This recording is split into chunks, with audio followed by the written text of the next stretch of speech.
everyone. It's a super great day today. The sun is shining, the birds are singing, and of course it's treat day.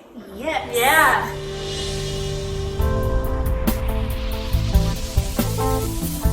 So here we are at the Artrageous Creative Kitchen, and what are we going to make today? We are going to be making another raw vegan dessert, of course. These are going to be chocolate chip cookie dough truffles. Oh, and wasn't I just saying the other day, I really want chocolate chip cookie dough? You were, and the thing about it is when you're making traditional cookies, you're not really supposed to eat the dough. This is going to take care of that. Yes. We're going to be forming them into balls, into a truffle form, but you can just eat this right out of the bowl if you are so inclined. It's super easy, does not take a lot of ingredients, and will be quick and delicious. And vegan, right? Did you say vegan? Yes, it's vegan. So no eggs, no raw eggs. No or eggs, flour exactly. And ours are going to be gluten-free, of course. And we like to go full sugar-free, but I'll give you some options for sweeteners that you might want to use. I'm so excited. Are you feeling ready? I'm so ready. Okay, excellent. I'm feeling ready as well. Here's the recipe, and we will post this under the video as well, so you have this. There are a lot of vegan cookie dough recipes out there. Some use nut butters, some use beans, actually, white beans I've made before. This is pretty simple. So what we're going to use as a base is almond flour. The recipe calls for 1 cup of almond flour and 1.5 tablespoons of coconut flour. We don't have coconut flour at the moment, so I'm going to do all almond flour. Right. You can also sub some of this for cocoa or cacao powder if you wanted to do like a chocolate chip truffle. So we're going to go ahead and measure 1 cup of almond flour, and I'm going to make a little bit extra for our recipe just because, well, we want to make sure we have enough. So can you really ever have enough cookie dough?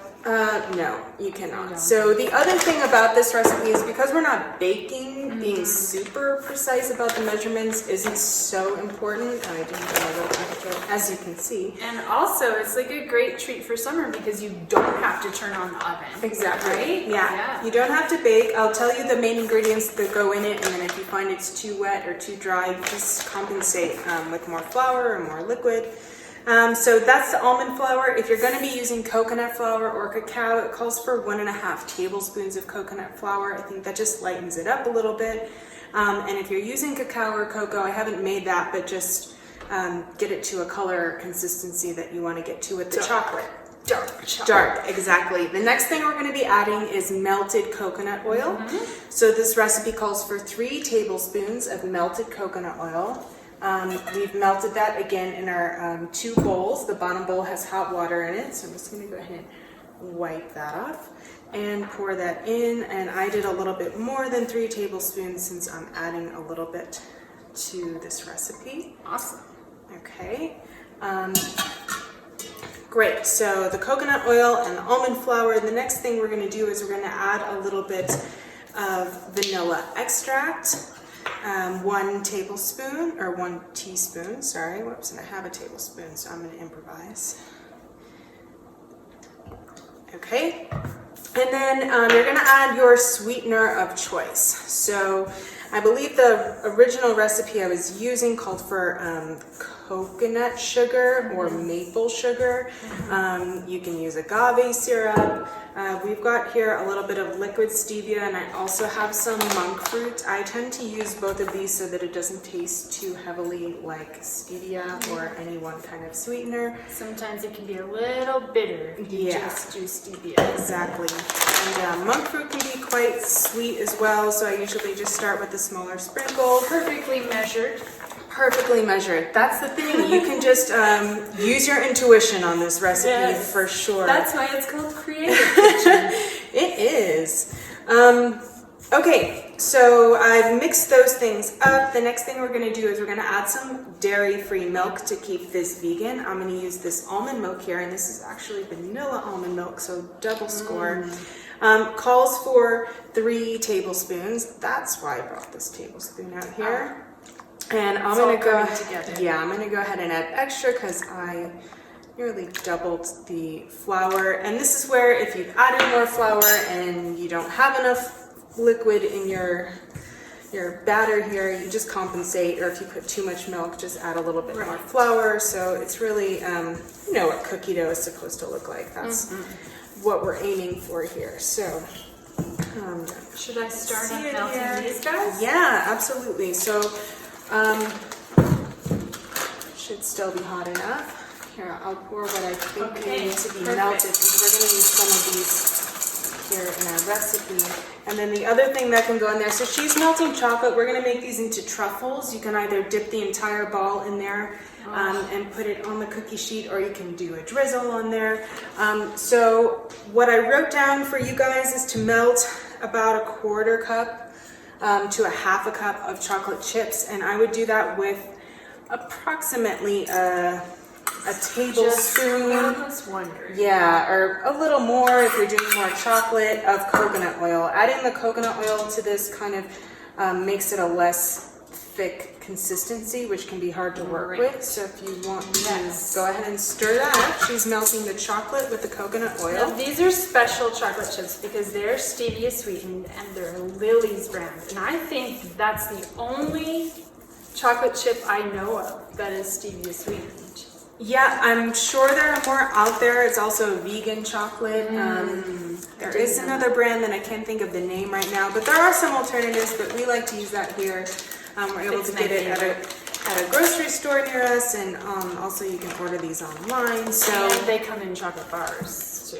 Yes, a variety of flavors. Yeah. So these are Do you have a favorite? I would say dark chocolate almond sea salt. Oh yeah, that's a good one. Yeah. I Oh, like the the caramel sea salt. You know, that's what we could be adding to this. A pinch of salt, which I didn't bring out, but We can get our crew, our video crew, just to pass us the salt. Just go like okay, this. we'll have that in a moment.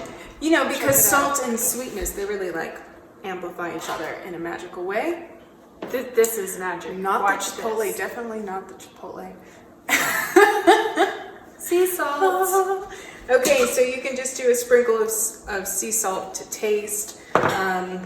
And the original recipe calls for 1/2 cup of chocolate chips. Again, not going to be super precise. I'm just going to mix it in until it seems chocolate chippy enough. Yes. To use an official terminology of baking, chocolate chippy. So you're just going to go ahead and fold those into the dough. Look at that. Looks like chocolate chip cookie dough, It looks doesn't it? exactly like. I know you guys can't see in there right now, but I promise you that's what We'll show you. It looks so good. I wonder how it would be like just like frozen too. Probably amazing. I've also used this to mix into a brownie batter and had chocolate chip brownies. Wow. So here we have it, and I'm going to take some out of the bowl so you can see. It looks like chocolate chip cookie dough. It smells like chocolate chip cookie dough, and I'm sure it tastes like chocolate chip cookie dough. Again, it's Creative Kitchen, so just like you can make a variety of cookies, you can go ahead and put some nuts in here, or sprinkles, or whatever you guys like. Walnuts would be good. Walnuts would be amazing in here, yeah. So I'm thinking that's enough chocolate chips. Okay, we're all melted over here. Excellent. Okay, so what I have here is a cookie sheet, and it's covered with parchment paper. Got some forks. I didn't think of spoons, but that's okay. We'll use our hands to ball these up. So we're gonna make truffles. So that essentially means little balls. I've realized it sounds really fancy, but go ahead and find this, you know, a size that you think is a good bite. What do you think of this? I think it's perfect. I'm pretty sure Jaden's would be like that big. Definitely would be harder to cover in chocolate, Yeah. which I'm sure he also understands.